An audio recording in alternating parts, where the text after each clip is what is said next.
She's the face of September, Beyoncé for Vogue magazine. The star given full creative control, and it's the first Vogue cover to be shot by an African-American photographer. Then there's Rihanna, the first Black woman to be on British Vogue's September cover in the magazine's 102-year history. Honestly, I'm so honored to do it. Oh, I was like, my first September. I couldn't believe it. I just didn't expect it to be September. Add Zendaya, Lupita, Tiffany, Tracy. The list goes on. This year, Fashion Magazine's most sought-after issue features prominent and influential Black women. In her own cover story, Beyoncé recounts the long journey it took to get here. When I first started 21 years ago, I was told that it was hard for me to get onto covers of magazines because Black people did not sell. Clearly, that has been proven a myth.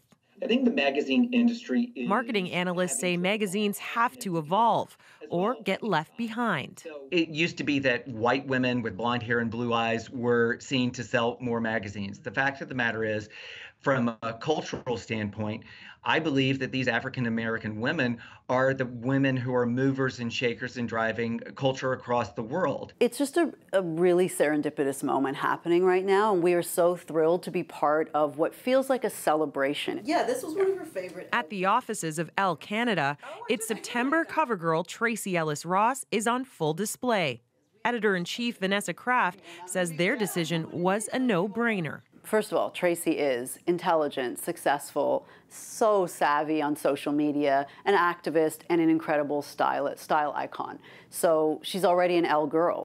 That aside, diversity sells. Of Elle Canada's latest 12 issues, half are women of color. We put Priyanka Chopra, South Asian woman, on our cover, of our May cover, and she sold 20% more than our cover from the year before. So I think it's about giving the opportunity to share different stories and see what happens. But it's also about an industry fighting to stay relevant. As the internet gobbles up advertising dollars, magazines are feeling it. Issues are getting skinnier, and publishers are being forced to sell titles that were once mainstays on newsstands. I don't know how many print editions you'll see in 10 years. I think it's going to go largely digital. But I still believe in brands. I believe in the health of brands. And also, I think, unique perspectives, no matter where they come from, are going to win no matter what. Canadian model Lana Ogilvie has been on her share of covers.